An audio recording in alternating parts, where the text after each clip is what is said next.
Sama merete wax ma ñu toog ñu waxtaan ba ma merete wax ma ñu toog ñu waxtaan sama merete wax ma ñu toog ñu waxtaan sama merete wax ma ñu toog ñu waxtaan kay ma jox la mu gën neex kay ma jox la mu gën neex kay ma jox la mu gën neex kay ma jox la mu gën neex sama xol bi yow yaa ci ne ku dut yow du si manane baby mag yow na mel ni sukar ak leen ku dem bàyyi boromam day fane sama xol bi am la bañ la lay de na ku ma lan ni de ma sutaane amul kenn waaye ya may daaneel jaral nga ma lay bambaane seeti ko gabul ma jam naane you are the only one the rest of all baby girl I need your company nanga xam ne yaa may mataale sama merete wax ma ñu toog ñu waxtaan ba ma merete wax ma ñu toog ñu waxtaan sama merete wax ma ñu toog ñu waxtaan sama merete wax ma ñu toog ñu waxtaan kay ma jox la mu gën bu neex kay ma jox la mu gën bu neex kay ma jox la mu gën bu neex kay ma jox la mu gën bu neex amuma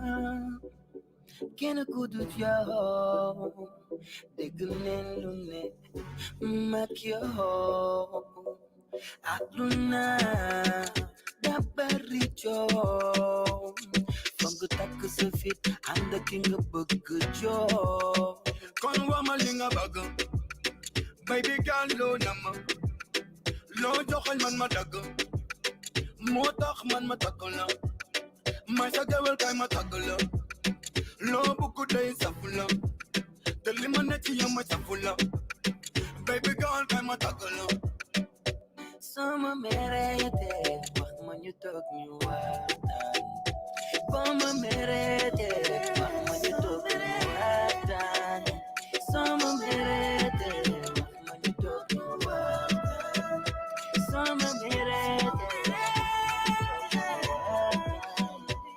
kay ma jox la mu gën bu neex kay ma jox la mu gën bu neex kay ma jox la mu gën bu neex kay ma jox la mu gën bu neex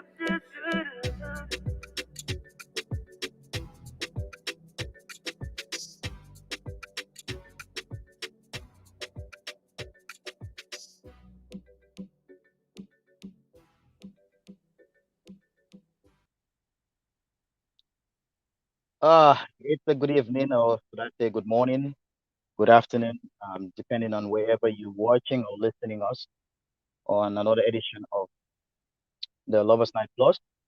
And as previously announced during previous shows, the topic for this edition is, what does virginity mean in your marriage? Does it play a role in your marriage, or will it affect your decision in marrying or not? Because it is something that, it's a thought-provoking topic that is still prevalent in our society. People still hold it in high regard. Um, for some, it's a big deal, and for others, it is not. But it is because of that we're here to have this conversation. And I apologize to the viewers. I'm not in the studio because I'm out. I'm doing this in my car while my co-host is in studio in UK. And our guest, due to unforeseen circumstances, couldn't make it. But we're gonna have an awesome 1 hour where we'll interact with you.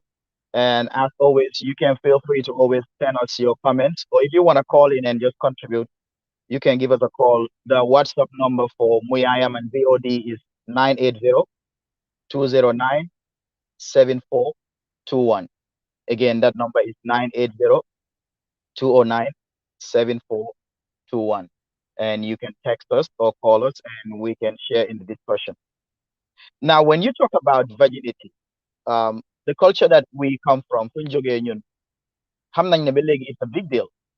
So ndax ba léegi am na role bu mu play ci suñ society as an individual, as a man, as a family, and as a woman also. Because I think there's a contrast in this issue of virginity. We all know it's always good,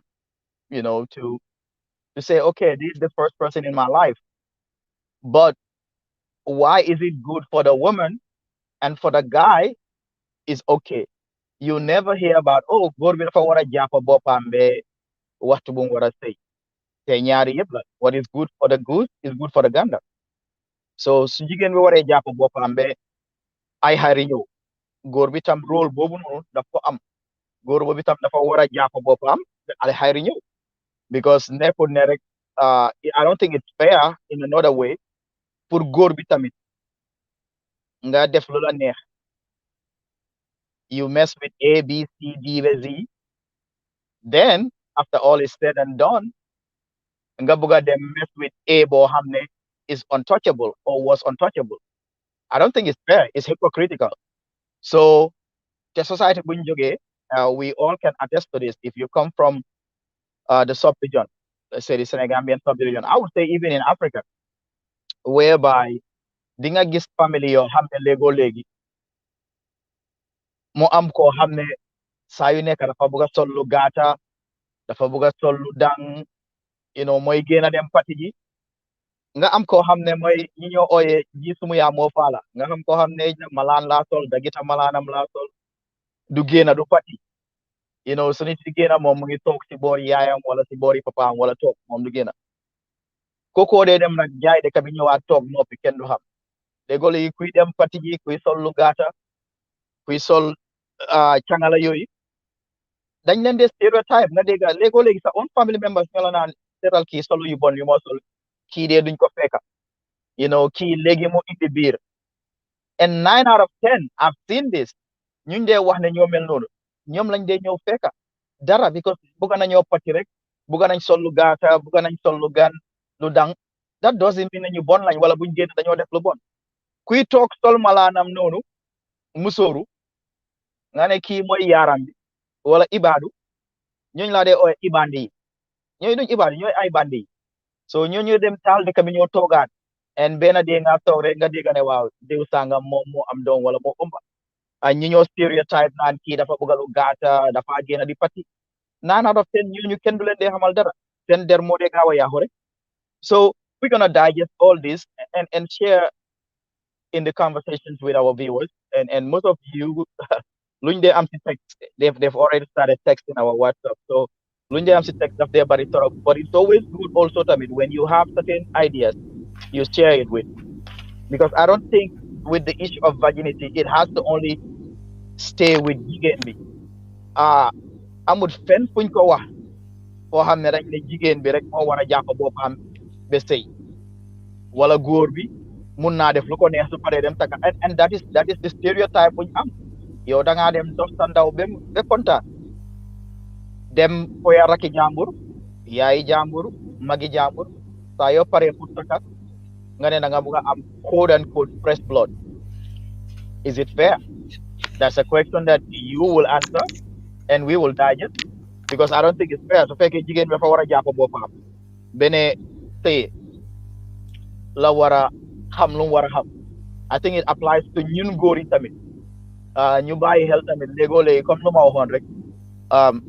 Sal, thank you for coming in. Lu ma ubbee woon rek, the monologue that I was saying was in society léegoo-léegi ñu stereotype. If you come from a family boo xam ne especially jigéen yaa ngi bari si kër bi, soo nekkee koo xam ne da nga mel ni Sal buga pati buga sol lu gaata buga sol lu dang, saa yu nekk yow la ñoo wax ne ma ne kii ku yaaxu la, kii pati rek nga am koo xam ne nag you know mu ngi mel ni neene dafa sol maraanam mu sóoru toog kër mu si boori yaayam du dem fen ñooñu lañ dee ooyee ji sumu yaa moo faala waaye yow mi ñoo accuse ne yow da nga wow boot da nga yaaxu da nga bëgg lu gàtta 9 out of 10 bés buñ la dee maye yow dañ laa fekka ñu bari nga dee rusloo waaye fekka ñun stéréotype bi just because bëgg nga pati bëgg ngaa dem si club bi bëgg ngaa sol lu gàtta bëgg nga lu dang I mean sa der daf dee gaaw a yaaxu so much to a point that loo def rek am na judgment buñ see def so loolu laa ubbee but the most important thing mooy yow sooy déglu yow góor bi yow jigéen bu ñëw seetaan ndax buñ ne ndaw jàppa sa boppa nekk virgin ba bés booy am jëkkër loo xam ne la ba léegi da ngeen ko gëm lu am la lu war la su fekkee góor bi loo gëm la ndax yow it yaa ngi jàpp sa boppa if not lu tax nga war a dem fooy ak nit ba pare doo ko taka dem taka koo xam ne xamul dara Saal ñu bàyyi la nga nuyoo dugg ci waxtaan.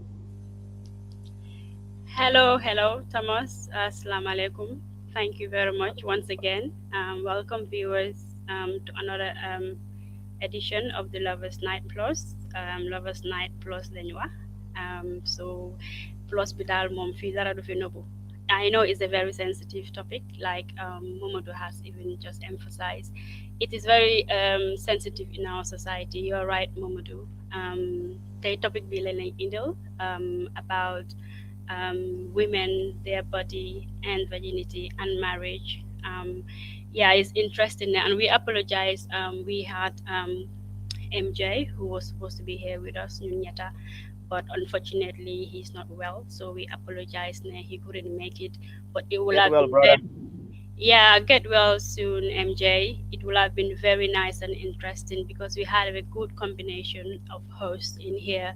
The fact that Mulai is married, still married, and Thomas, you've been there before. You were married and you had your own experience. You have your share of the pie, and I'm here in the other side, ever single as by choice. So it will have been Dapat very ngeen ñëw interesting. soon. Yours is coming soon by choice. What?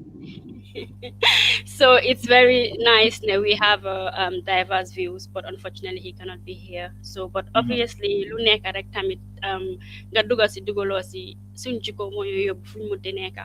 Nga musa say musuloo say yëpp jikko boo am mooy duga tam ci sa say at the end of the day. And nowadays, people are so knowledgeable, and they whatever luñ bëgg a xam dañ koo xam, and they can go from first-hand experience, or they can talk to people, or they can research, or get families who have real life experiences Mhm.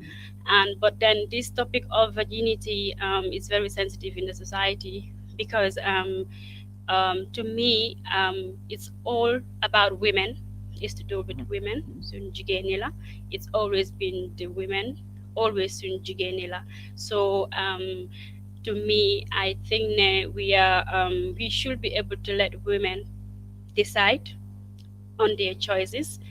Life is a choice because am na yoo xam ne tamit teguñ ko fen, du culture, du tradition, du dara.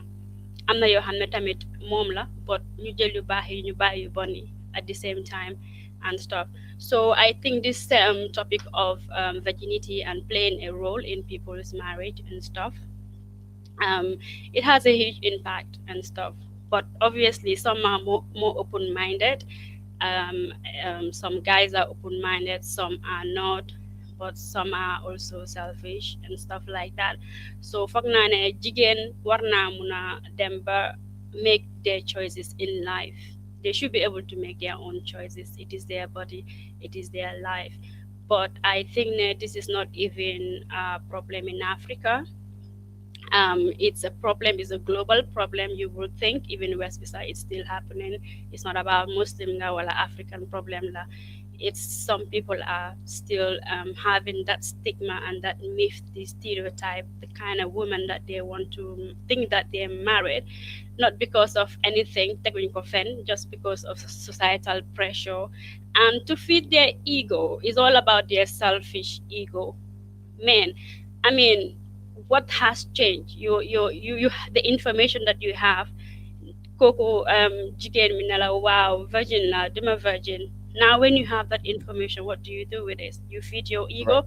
How would you know? So this is why a lot of issues are happening when women are being very pressurized in a way boo xam ne ñii a ngi dem surgery, ñii a ngi def you know mun ngaa ñëw sax ñu ne la ah ganaar a ngi nii deret la. What is this thing about hymen and blood? Why is it so special in this society and stuff? Blood is blood, hymen is hymen. But I think, Definitely. yeah, to my understanding, it's hanga nit ki tam lu mean ak luñ yaga dugal si brainam bi. It will be very difficult pour nga génne ko si brainam bi. Feeling ko feka, there were mooy liñ certain dee wax ways. ne léegoo-léegi am na yenn aada yoo xam ne dañ dee dem ba nit ñi dañoo foog ne diine la te du diine aada buñ dugal ci diine la and it has nothing to do with religion. Yeah, Bisa, I don't think it's ada. This is 419. This is fake. Anyway, people, I mean, it's just a world dominant thing, and especially being dominated by men. Unfortunately, why is it always that women are put in a box to think ne jigéen nii la war a mel? Yeah, it's really false. Well, What we say. I'm not posting. We have this guy um, on Facebook, and I'm already 4 text messages on the WhatsApp number, which I will read, and their concerns and their comments. But this model, I mean, A. Barrow is saying marriage is all about virginity or not. What is important is your inner self, and I think there's a point there. Whereby I'm not going to uh, the issue of virginity is stigma and pressure, It like is. like like you just alluded to earlier. That's what I think because Mhm. it's been rooted in our social mind. Bine di moo nekk lu jaadu, di moo nekk lu jaaduwut. Why is it so important to you? And the society is so good at the frame what they think a good woman should look like. Yeah, jigéen nii la war a mel. Why is it always women? There is always control and power over Right. women. Women ne leen Oh wow. yaaga Oh wow. Look, not. look. I have to read this, It's so Sal. crazy. Yeah, what's that? Um, and again, our WhatsApp number for VOD and WIM is 980-209-7421. This guy, his name is Bakari, and he's in Virginia, VA. And let me read the text out. I married somebody who was a virgin because that was what my parents wanted. But after 2 months of the marriage, I realized that she was not marriage material, and we divorced. And now, as we speak, she has remarried almost 3 times. So that is not what you bring into your house. Nekune sandaw mom nga dem stay. Because if you yo hamulo lan mo nekk si stay, mënuloo stay, you're not prepared for it. Yo ñu ngi just def sa mind ne, okay, nañ la fekk ndaw nga dem. When you're not prepared for it. I mean, like, this is just one side of the story. This is a guy saying this. Where I'm not saying he's lying, but to just give the other side the benefit of the doubt. To fake any lola, that's totally wrong because I don't think it's right to even pressure people. Ne linga waraneka. It's good na japo sa bopa. It's respect, fine. But do you know that even you can lose your virginity? Tene kun net ponga ko ame. Danga dem foye sa bopa agor. You can lose it through so many other things. Even I'm in a sporting activities join them. You can lose your virginity. But we are so much consumed by this judgment. And like I said, so figure nga buga ko hamne ndaw la. Make sure yo nga nek ndaw rek, ñaari ndaw ñoo war and. Waaye su fekkee yow da nga dem moom dem nga be cloud 9 ñëw ñaari yoon ba pare nga am di right ne yow ndaw nga soxla. It's hypocritical. Sal, go ahead. Yeah, absolutely. You're right. Doguma la sax, but ni nga ko waxee noonu la. Like the guy ku king no wax léegi def na lu ko parents am yi sant mu def ko. Yep. But And it never worked. now it never works and stuff like that because at the end of the day nit ki foog naa jikkoom nga war a xool and stuff. Why would you want them to be good has nothing to do with physical. To me, as long as I'm concerned, it's only physical. Yeah, being a virgin is just physical. And then after Lolo, then what? You feed your ego, you feed your pride, and then what? It's fine. To me, manamade ohne jigen, where we should know ne, the power lies within us. And some of them, they are so brainwashed, they make them believe that certain things in life are true, right? It's not even rightly true. ñoom gëmuñu ko sax or suñ ko gëmee sax because the influence is there because of the society and because this is what they are told to do and this is loolu la gaa yi xam but not ne ñoom rek they will want to have choices. To me, bàyyi leen jigéen ñi, let them, it's their body, let them decide when and how and where. Why do you want to control the way women should look like or luba? What is luba? The classification of luba is all about ne dama bëgg a jigéen bu baax. So I was saying ne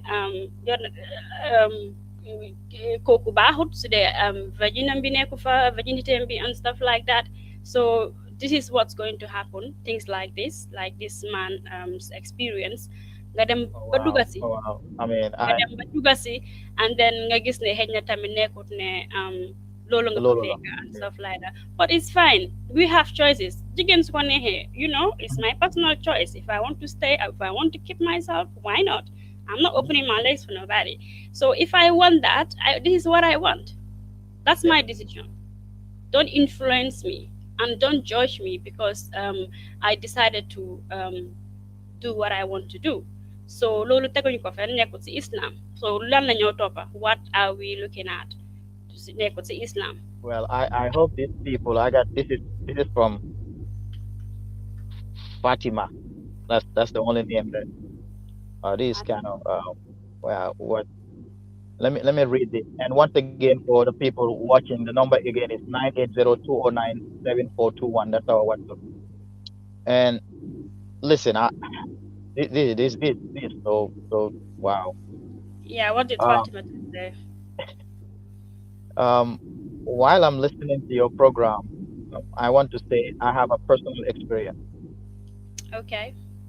I was married to somebody that I knew only after 6 months, and before we did the marriage, I made it clear to the man that look, I'm not a virgin, but it was not because I had any relationship with a man. He said she was involved in sporting activities, but the statement even ends more interesting, Sal. She said on the day of the marriage, because on the guy's side it was a cultural thing, and they believe in that so much. The guy was like, "How about you wait till when you're about to see your period, your menstruation?" Then I'm reading from whatever this Fatima wrote. Then we did it, and up to this day, according to Fatima, both families think that she was a virgin. It was like that was too much pressure, and she is thankful that the guy was able to just protect that and respecting her for that. Knowing that okay, hey, I got this because I was doing other sporting activities. It's like you see, Yeah. if you look at this statement, one, the lady was pressured, number one, but she also got a very good and understanding man for the man to just pick up. And he said, now we're still married with 3 children, and I have family members who were quote unquote when they got married, they were virgins. None of them are still in the marriage now. So it is very important. We will never discourage this because even the religion we believe asks us to abstain till we are ready to marry. But to put too much pressure and focus on just the other gender pour jigéen ñi rek is hypocritical naafeq la pour ne jigéen bi rek nga war a Yeah, jàpp boppam loolu absolutely. naafeq la ba pare Yeah. léegoo ngay encourage góor bi ma ne demal foofu soo paree taka xale bu ndaw. Yes, we all know that góor su la neexee nga dem ba am 100 years dem taka jigéen bu am 18 years. We know that, but it is hypocritical pour nga def loolu noonu si maay ni góor yi pour ñu mën a dem fo is okay, yow tey boo amoon ñaar ñetti far rek they start calling you name waaye góor bi su amoon ñaar ñetti jàng rek oh kay su ko he's defee a ñu ne bad boy. jeexal nañ Yeah, la nag kii jeexal nañ exactly. ko He's te a bad boy. Dafa jeex. mbir So bi du jeex jeexal nañ yeah, ko so yëpp kii yep, kay kii ku bon la you doo know, leen laa tegal. But yeah, Milan, thanks for your contribution. yeah, She had a point. She said it's important in another way, but most of the time, danga dem ba ci duga nga find out that even go to bopam sa nekkul virgin. So this is what we are saying. We're not exactly. saying people should not do what they want to do, but violent again, you decide this their body. Do Yep, not interfere in the woman's femininity. It's yep, their body. If bu dee yow da nga bugg a if that's what you want, make sure you have the decency yow tamit nga jox ko loolu, because the right. women as well, because even though my limited knowledge in even the dean, right bu góor am pour tànn jabar, the same right la jigéen am tam pour tànn jabar. So Yeah, most the women has to as well vet the kind of women the man. kind of men that they are dating. Hmm. Come on, you need to tell me, what have you been doing with your thing? Where have you been, excuse my language, but they're so frustrated in a way, boo xam ne yow nang assume ne yow góor nga, yow lu la Hey, neex it's nga def, Lovers Night lu la Plus. neex nga gis. Take your man. I know, right? It's Lovers Night Plus, guys. I'm sorry, but I just want to be, like women, yen tamit yen sen bopa, you have the right to know what kind of man you are dating and stuff. Bu dee yow loolu nga bëgga, get it back. Bu dee maynuloo, yitam maynuloo, but whatever you want, make sure you give it back in return, because it is not fair on the women every time ngeen bëgga control the woman's body. It's the same thing, because this is one of the fundamental issues and the causes of even FGM, because the society, this is what they are trying to prevent. Then what's the easiest thing to do? Banyu them, let's go to FGM. Please leave the women alone. Do not cut them. Do not tell them how to use their body. But if a woman decide, keep, of course they have the right to. Of course, you don't want to be going and sleeping with everybody. You have the right to say, I want to keep myself for that one person, that special person and stuff. But not because society, my pressure and man kubon la wala ki ku baax la. This classification, and the society as well, they are not helping in a way, because even sometimes the media, the things that they show, I was a bit disappointed. I've seen a music video going, I think it was from a Senegalese artist. I can't remember his name. The song is called Buba. I was very disappointed in that video. And things like this, we think this is good. You've seen this girl with the hijab in the music video. So this is your own definition of Buba. Are you telling me this is your definition of Buba? This girl in a hijab, and the music is there, way binehna, but this is what you implanting in these these young girls' mind ne bu baax bi nii la war a mel. The young boys' mind ne bu baax bi nii la war a mel. Dafa war a, I don't know, do not. That is so misleading, because at the end of the day nit ko xolam moo nekk moom nga war a seet, nothing else. So the influence is huge, and it's very difficult to say okay guys, step away from this. But I think we should really look ourselves again and let the women be. I don't think this has any importance in anyone's life or marriage and stuff. No more different Monica if I feed the ego. And then most of the time what these parents as well, they're very good at, sometimes they fail at something. The parents do fail their children in a lot of other ways. Now then they book something in return. Man fail na fi de hara suma dombi mu fajal ma suma gacha. Why would your daughter do that? Yeah. You've done your own dues. Deal with it. Violence and dummy and pressure. Because that is what a lot of women are doing, and even the men and the uncles and whatnot and stuff. They're feeding their ego, their pride, and society but why are you worried? You see, this is the problem with our society. They can take all the text but they cannot call in. But the next episode, the my block text, you guys have to call in. So I'm not going to text Yeah, I lady mean, here on the WhatsApp you number guys nine eight can zero call. 209 7421. If you're just joining us, you're listening to the Lovers Night Plus edition.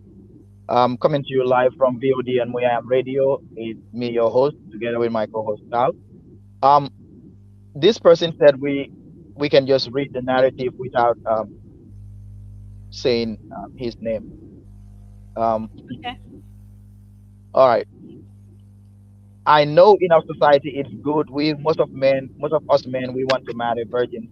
But I can tell you this: um, I will never marry a virgin again. And he put a big question: why?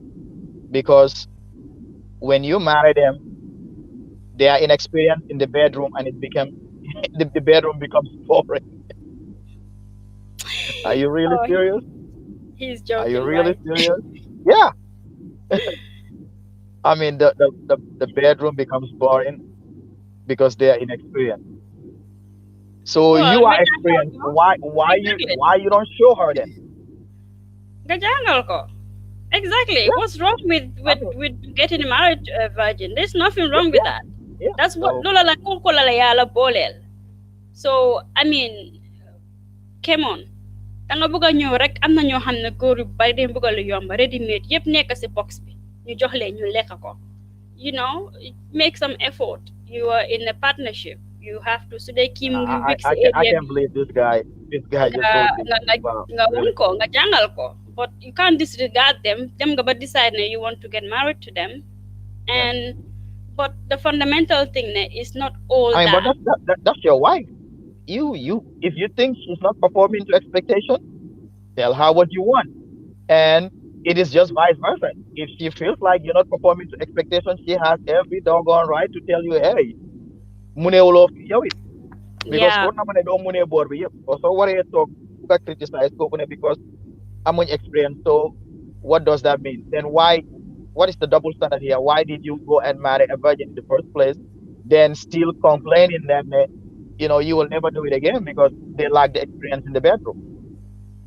Yeah. Milan, I'm sorry to thank say, sir, you. but it's Actually, hypocritical. Thanks for your comment, but yeah, to me, Milan I just think said that's something. very Is hypocritical. So basically agreeing with what you said. It's yeah, the focus is always on the girl, exactly. not the man, which is Who, very who sad. I mean, and the guy, Very the girl sad. even du ñàkk sax jigéen bi tamit jabaram am na koo xam ne tamit su amoon lu When ko gënal na ko ne jigéen bu kii de fi moom doo yaaxu fi dee góor a doxalee ko dara. yaaxa. So it's not. Okay, You guys yeah, have sisters.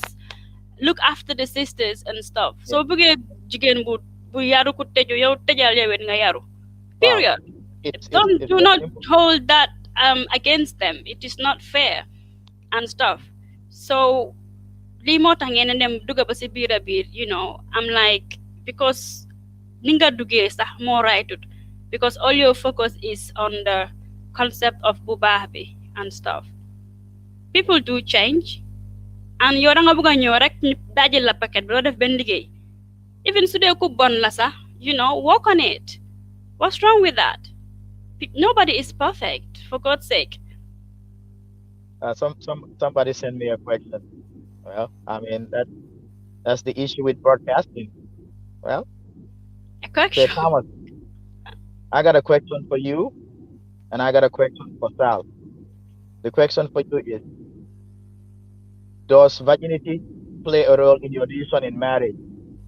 And does Sal also believe in that?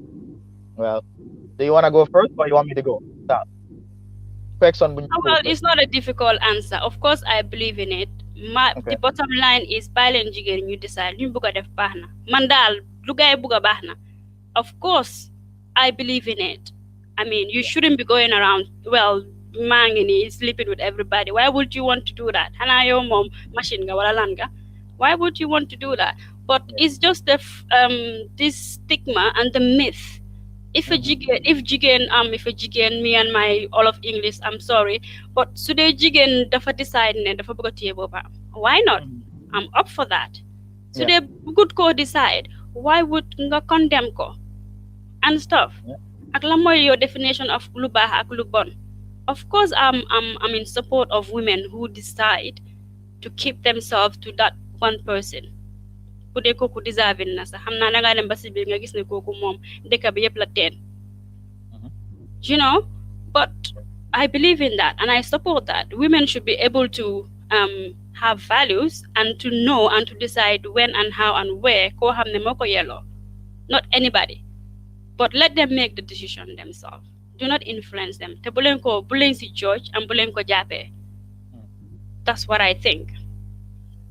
Well, to answer your question, sir, since you asked the question, me personally, does it play a role in my decision?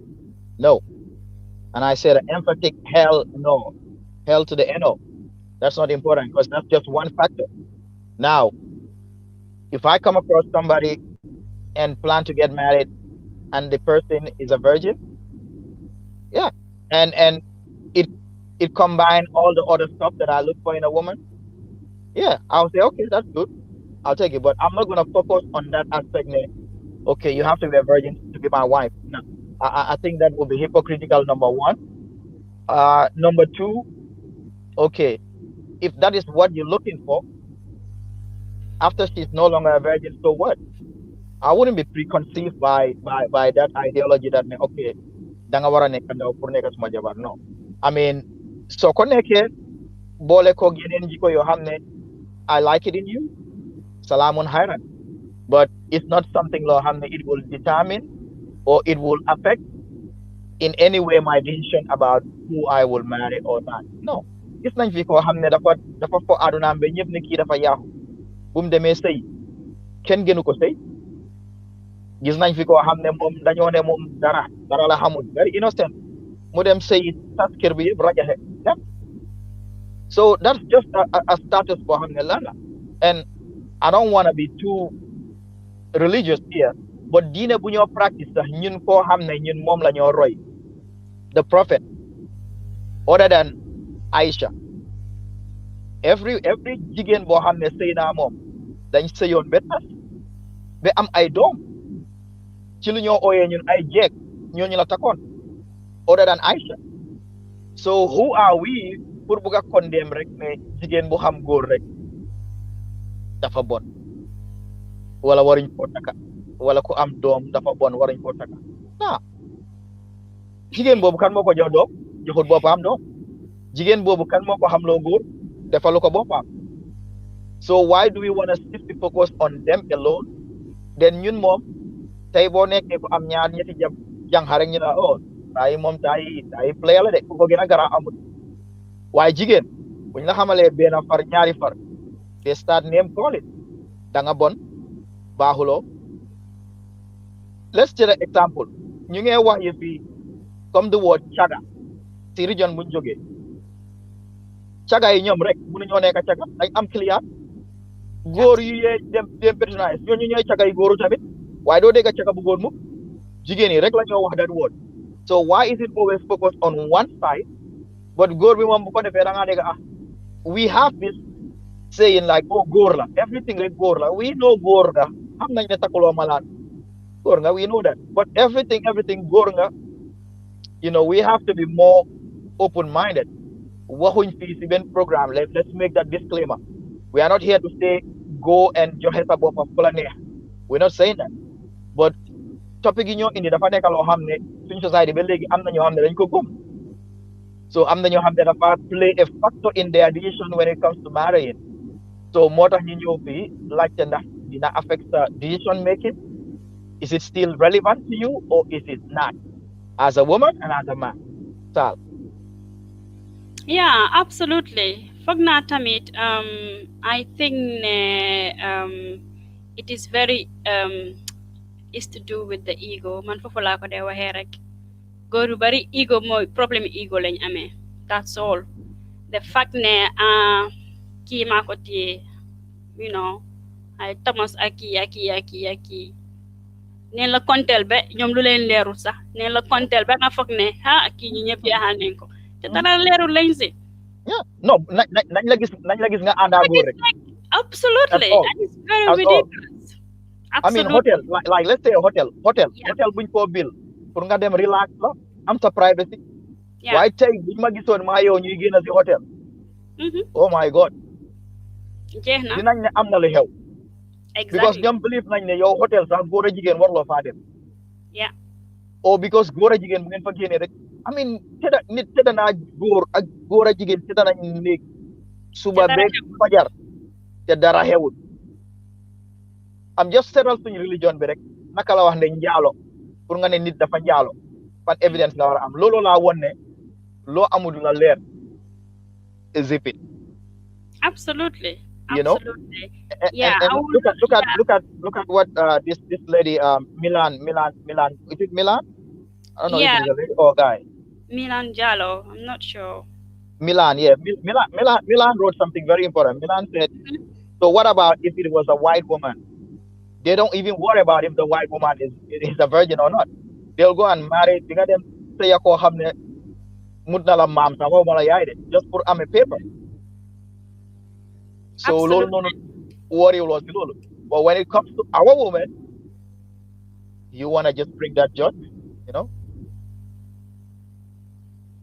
absolutely. And Momodu, I'm not sure at what point I mean it's Islamic view. I'm not sure what point. I think maybe when you were talking about Yonentebi, I think Yeah, so. What yeah. I'm that's not what loolu you loolu said. la correlate, but Yeah, but but I mean, su dee yéen muy seetaan gis ngeen anywhere fu ñu wax ci Quran bi ne jigéen da ngeen ko war a lijjanti defal ko surgery check the vagin wala du vagin ngeen wax ma enlighten me because I haven't seen it anywhere and stuff te ñun ku ñoo toppa sax yonente bi and stuff like that go ma ne def na wax na anything anywhere loo xam ne dem na in that line so I don't know where that information is coming from dama foog ne is loo xam ne dañ ko ñëw ne dugal ko si aada bi and stuff. It's not even an ad. This is just certain set of people who still does it and stuff. And um, it's all about control and shaming women. Why would you want to shame your daughters? yeah, Why would definitely. you want to shame them just Yeah. because younger feel you know okay to Mhm. society be and stuff? You're shaming them and you're telling them this is how you should use your body always this control like nii la jigéen war a mel nii la war a mel nii la war a mel nii la war a mel te yow sa boppa yow melonoo noonu danga am ay sisters si yeneen jigéen ñi nga dem noonu ñoo itam day am ay brothers Definitely. so why would you jigéen fu mu bonee góor a ko yaaxa so fu mu bonee tam góor a ko defar so what Right. is the first and why is this so important in the society jigéen bu bëgg a decide ne dafa bëgg a téye boppam bàyyi leen ko ngir yàlla mu téye boppam loolu la bëgg bu leen ko sonal I got a text. The person didn't have a name. All they say is we're listening and we in New York. They put nyari we, so I'm not I feel people who said that. So okay and the question is, do you guys know? And daf ko post to yourself. Do you guys know or heard that now in Africa or around the world, women are taking medicine or going to the hospital to do something to look like a virgin? Is that true? Have you heard of anything like that? Well, I am not sure I know surgery some will go to the extent of going on surgery and mm, stuff and I think there was a study as well that were showing some women trying to buy stuff online. I'm not sure what it's called as well. This is well, just if problem there's li la anybody dee listening demee and rek you know ñun ñoo about dem this, si lopitaan I bi dañu think dem this is surgery very important. Yeah, because the ñun caller ñu is dem saying, surgery so it's not yeah, this all is that happening. Oh, yeah okay. when you come and find a woman there ngay toog foofu ne kii moom la wala du moom you're not even sure because some will because of that pressure they will go and Wow. do surgery because am na That, ñoo xam ne amuñ hymen xamuñ sa nu mel not ne dañ sport yeah, or sportuñ they just don't have it it is not there am na ñoo xam ne su na waxee musuñoo xam hymen naka la mel doo ko gom yeah. they wouldn't know it's not there it's just not there not ne even dañ doon dem sports it's just Mhm. not there so what is Wow, the this eye problem here opening to me. You see, I mean, absolutely a lot of uh, some women will go to do the nekk nga am extent si àdduna, but okay. Well, yeah some will go mu ngi touch back surgery legi. Let me see. okay Well, um, I'm a lady and I'm here with three other ladies and a guy listening. But I can tell you it is happening even, I don't know Gambia, but in Senegal, the pharmacists, you can get something from them and apply it in your part as a woman. And few weeks or days before your marriage, and you will look like a virgin. Right. So See, I've never heard of it. this is the pressure that So I'm not the gonna dispute guys. this. It could be luñ la Yeah. wax fii rek bàyyi ko xel. So No, there's the pressure is so high that the girls will do anything just but my to. my thing is why would you do that? Su fekkee nit ki bugga na la, why would they focus on ne okay da nga war a nekk gis bugga na la ba pare wax nga ko yow lan nga wala xëy na si ngeen dara. What is the big deal pour ngay dem def lii for your family or just to show the world ne you know I It's don't know. ego. It's just the ego. So, am na ñoo xam ne tam teguñ ko fenn. Then just immature. This is what I call immature maturity. Am na ñoo xam ne they lack that maturity in a way pour mun a Yeah. understand and appreciate women ne it's not that glitters is gold. So some of them they lack the maturity and the open mindedness. Ñoom gis leen ma ne njom ma ñaaw si biti ñoom lu leen nit di xalaatal la ñoo xalaatal ñoom luñ really bugga. So jala na leen ñu sacrifice even their happiness for what they think the world will think of them Mhm. for going with certain kind of women. So loolu that is teguñ ko fen.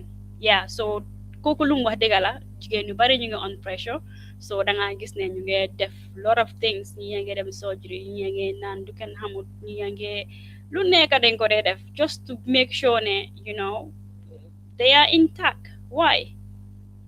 It's not fair. Oh my God. They Sal, Sal, you Te wanna góor yu answer this bari question? góor yu bari tam as well dañ dee foyee seen boppa dañoo dem ba am jabar duñ mun a seen jabar dara xam nga loolu tamit is the same thing.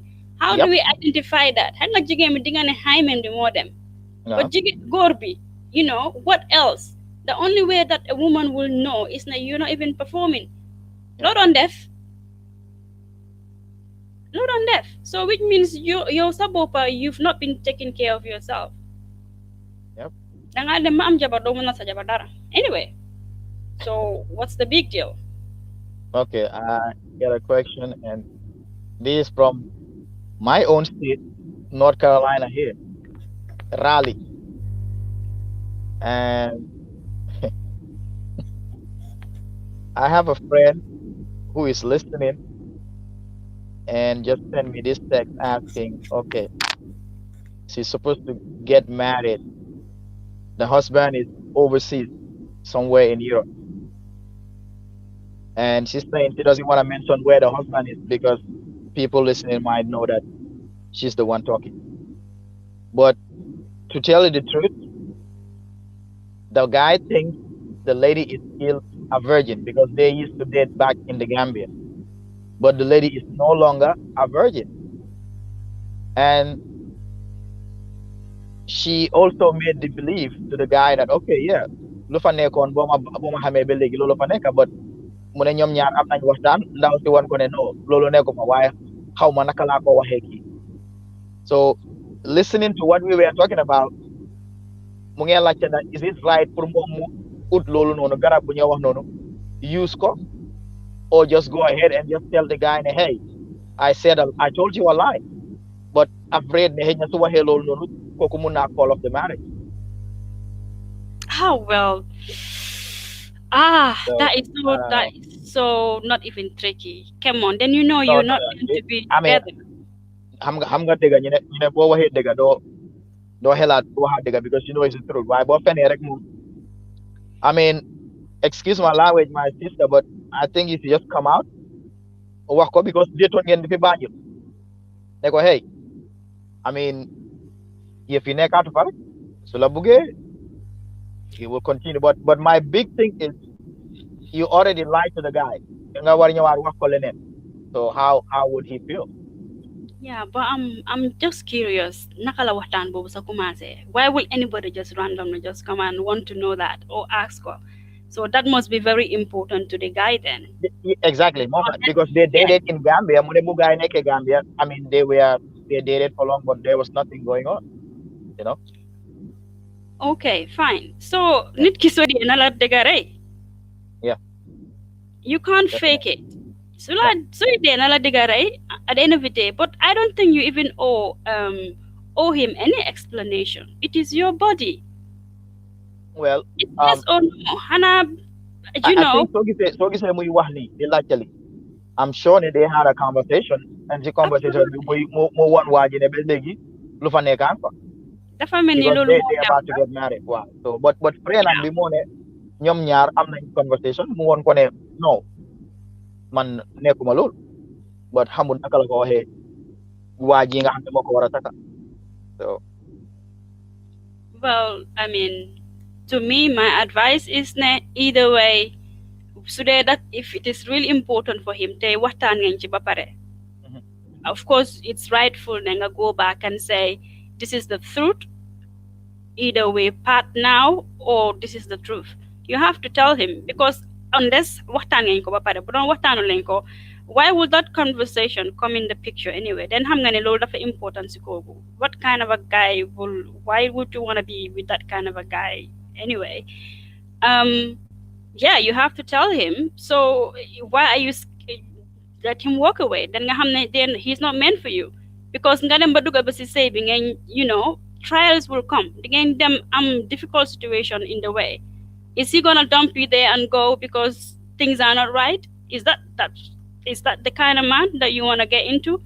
So you have to tell him and see what is his reaction what I and think discuss. also Sal, to be very fair, um I feel sorry for her, but to be very fair, like don't don't give the impression to the guy ne liga te nekkuloo league si ko xam ne sax dugan si yow you dated back in the Gambia, so I don't know why nga war a xaar ba léegi di am that guilty consent ne okay su ma ko waxut rek because fi mu nekk su ko waxee waa ji back off moom I don't think anybody will blame the guy.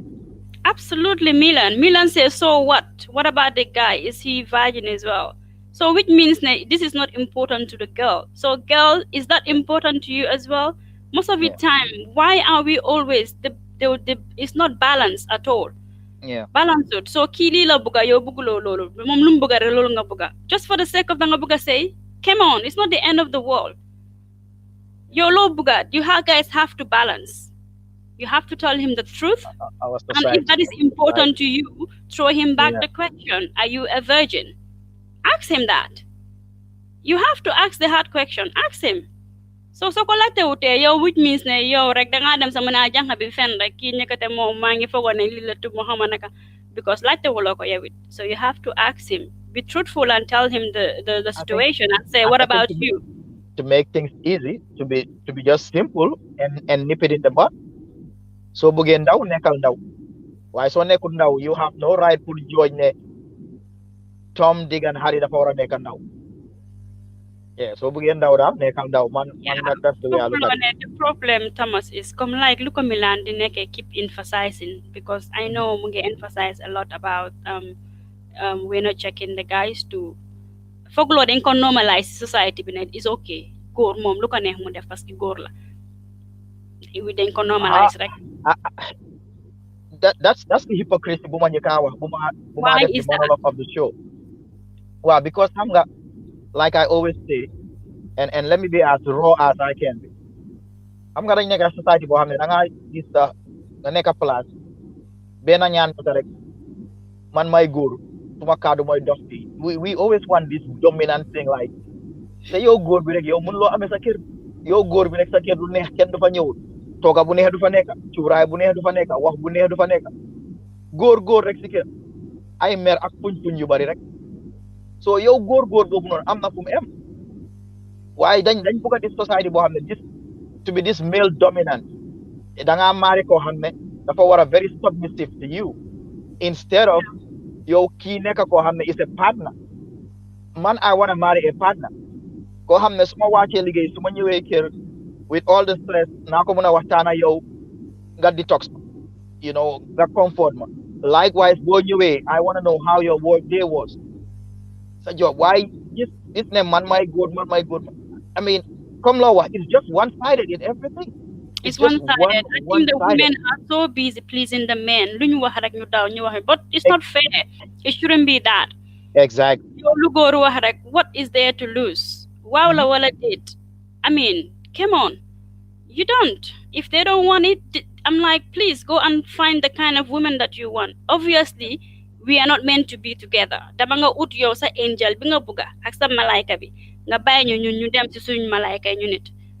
Yeah. Why? Because this fear of lust as well. Jigéen ñu bari bëgguñ ñaaka. Bëgguñ ñaaka dara. Dañ dee ragal in like, okay, what happened? Kii suma bàyyee suma lii so I mean, this is where they need to tap into their self-confidence. ñu gëm seen boppa. Yeah. I mean, definitely this topic we can go on for hours. We have 5 more minutes before we end the show. Oh my God. I wonder what would have been if we had our guest, because it's been great. And another comment from Nene, it says, how about some men get married to virgin and later divorce them after being intimate in a short period? Some of their excuses are she can satisfy him in bed. Perfectly right. Lii dafa am bari na suñ culture ay mag yoo xam ne mun nañ la maam mel ni dañ la xemem dañ laa taka tey wala léegoo léegi sax if you lucky buñ la xamee rek bàyyi la léegoo dañ laa taka am la jox la ñaari doom dem takaat keneen jox ko ñaari doom takaat keneen and somebody I think we have time am na ko text léegi nii Saal joxe wu turam mu ne the issue of virginity. I would recommend all these girls when guys are insisting that they want to marry a virgin, let them have a STD and HIV test. Absolutely. If they are not virgins, let them. Oh wow, I think that's absolutely right, because you also worry for persona. Ñëw pour am xale bu ndaw yow kooku noonu is innocent bu ko jox benn jàngoro. Whoever sumay waroon ngaa joxe sa name xaw ma da góor nga wala jigéen, but I totally agree 100% with that. If you have to sit there and be like, I'm not a virgin, virgin bi tamit am na right pour ne la indil ma test STD ak HIV indil ma test. Waaw, definitely. Because kooku Absolutely. amul So dara waaw amul don't dara be yow yaa afraid. ngi ñëw. It's okay. Mbir bi daal let's be in a fair and balanced world. Bu dee kooku Yeah. loolu la bugga, yow it loolu nga bugga. You guys have to see eye to eye. Bu dee loolu ngeen bugga, the commitment is there and you love each other. Why not? Keep keep yourself to yourselves. But the expectation of Kena over the other on balance, that is Yeah. that is It's not unfair. fair. It's unfair. It's so unfair. Absolutely. Because yow doo bugga dara then yow my bugguloo God. ko joxe yow ful ne nga dem just because góor nga pour lan jigéen yi ni dee naa seet dugal leen fi ngeen war a duga. You have choices in life. I wish this listener would have sent this question at the beginning of the show. That is absolute. I love that question, and I love your comment on that. Absolutely right. Absolutely right. Absolutely right. Well, it's been a pleasure always. It's been almost 1 hour. We got 1 minute few seconds. Yeah, it's If not. you We just could be here all logging in, night, Thomas. yeah, if you're logging in, just logging in. If you were listening to a live broadcast of the Lovers Night Plus with my co-host Sal all the way from UK. I'm not in studio today. I'm on the road. Here we come your way on another edition. Keep living more, loving more, and as always, continue to be you and love more. Sal. Yeah, Thomas. Question B and this topic, we can be here all night, Dumusaje, because kuneka, there is so much stigma. Mm-hmm. This topic of virginity and getting married to one, dafa nekk loo xam ne it's been a myth. Yeah. Boo xam ne is a practice boo xam ne teguñ ko fenn. It's very selfish and it's all controlling. The men want to control the women, the kind of women that they think that they are good or they are bad or they want to get married. But jigen la women are supposed to be given choices in life. Right. And I think what is more important is we have to look at our education system and stuff. Jigen, the most thing you can do for her is jox ko choices, educate ko, jox ko information, right? Once you get her educated, then lu si des moom na ko decide dina xam fu baax bi ak fu bon bi nu mu ko war a defee. Because so leen Absolutely. doon jox and I'm surprised, I don't even know if um, this sexual education is still going on. I don't know, in Gambia Yes, and it's stuff. called family life education. I think it's still having, I'm it's still surprised going that on. somebody said that they Yeah, could scrap. I'll be very disappointed seeing could yeah, scrap it off. yeah. I think I had somebody say they're not. If I'm wrong, maybe someone can rectify me. But this education is very important for the women. Join the education, join the information, and then let them have the choices to decide on what they want to happen to their bodies. Right. Bàyyi leen di cot jigéen ñi, bàyyi leen di leen a put in a funny position, di leen a dëkkaloo fu mu dëkkut just because yow góor nga moom jigéen nga, lii lañ wax ne nii la jigéen war a mel, jigéen bu baax nii la war a mel, jigéen bu bon nii la war a mel. You don't know. So yow la Yeah, mooy sa njëriñ as a góor anyway su amee jigéen bu bon defar ko mu baax. definitely. Why? What's stopping you from noonu nga xamee sa real góor ya but doo ñëw de fekk affaire yi si paquet bi mu ngi fresh mu ngi nice yow nga bëgg a yëpp mu baax, you know. Kooku soo ko jëlee nga raxas ko nga sanga ko def ko fi nga ko war a def teg ko fi nga ko war a teg daf laa respect forever Right. and stuff because xam na ne you've sacrificed something for her happiness. Kooku du la musa faate. Waaye yow in turn nga nekk samba alaar gin fee bon mun a chase mun a duga mun a génn yow nga bëgg a yow nga ne yow yaay kan da nga bëgg a jigéen buñ daaji si paquet and stuff. Let them bàyyi ko mu decidal boppam if that's Yum, what you want. yum. Let Suma sister tey dafa merde, ah? happy. No, sometimes it's been going on for centuries about Eh? women. Yeah, I We mean, you have got a point. You got a point. control and power, and it's all been. I know we're in a world dominant of small head people thinks I'm going in the feminist road, but it's nothing to do with that. Jigen nen Yeah, yaga son, denen yaga not, denen yaga wax ni ngeen wara doxé, ni ngeen wara waxé, ni ngeen wara lié. yeah, yep, Why? Let them. yep. So I mean, let them. It's their life, it's their body, and stuff. But góor bu fi ñëwaati wax leen leneen yéen tam laaj leen ko dem leen ngeen def seen STD test yi ba pare ngeen jël yéen tam yéen ñëpp seen evidence yi Definitely. soo la ñëwee ngeen teg ko si table bi just because Well, góor nga for, what. for those asking, still, your questions, you can send it to us.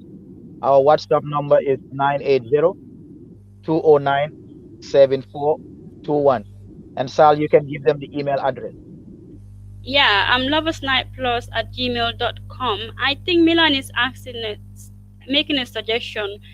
I'm not sure what Laban is. Laban weather. Your No, next topic should yeah, yeah. Oh, yeah. I mean, Laban weather we will continue this topic because we is having guests or that not. will talk about the Islamic side Oh, about this, whether yeah, I know what she meant. Yeah. yeah, whether it's Islam or so. We'll but Laban, I No, don't think Laban is not even Islamic. Modu mu ne maa ngi throw shades on them. No, it's not that. Dama bëgg a ngeen fair rek. Be fair to the sisters. You know, am na jigéen bonut, jigéen ñaawut, jigéen, you know, they're so easily ak góoram rek because góor yu bari dañ bëgg lu yomba, dañ bëgg lu ndaji si paquet bëgg Oh ñëw yeah, yow nga no, fekkal nit ki.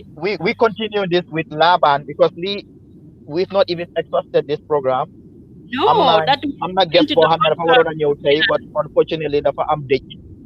So Yes. mom is very knowledgeable on the Islamic side. And before the next show, we will try also we get somebody who will come and talk on the Christian side also. Yeah, I That think that way, would be very interesting. yes, That would be yes. very interesting So because so we cannot exhaust it now no, and because it's there is important so for us. much things. It's so And difficult. Milan, thank you for suggesting that. That's very good because I don't want to book the next program. So thank you so very much. And I'll take leave of you. Let me drive back home, and I'll talk to you later, Sal. And for all those who've been listening and those who text or who send messages, we love you. Stay safe and continue to love more. Love is the answer. All right, Thomas, thank you. So I'll say a goodbye. Thank you, Momodou and Milan, Nene, and thanks for your contribution. I know the topic be more mune fe neka ba suba du musa je. It's nice na ñing fi am Thomas Akman and stuff because nekku ne goor bi mo ñoo tok fi di wax wala jigéen mo ñoo tok fi di wax. It's a topic bo xamne is very sensitive and it's affecting a lot of women, pressure them into doing stuff they don't want to do. and the fact ne jigéen ñi tamit ñoom it they falling into that jigéen la jox ko information educate ko whatever they choose to do with themselves it's their decision and stuff because su dee lu ñoo dox tawuñ ko fenn du si diine du si dara I mean hey for ko bu dee jigéen bi nekkut ku baax yow loolu nga foog nekkut ku baax jël ko nga for ko def ko ni nga ko war a def I mean they will appreciate you but apart from that until we come your way again I think I will have to take my leave again as well once again thank you so much and next episode will be next month we usually do this every last Friday of the month so until then, goodbye. It's me, Sal, and thank you for watching and your contributions is all appreciated. Thank you very much, and have a good evening or good night or good morning wherever you are in the world. Until next time, again, this is the Lovers Night Plus on VOD and We I Am Radio and TV. So until next time again, bye.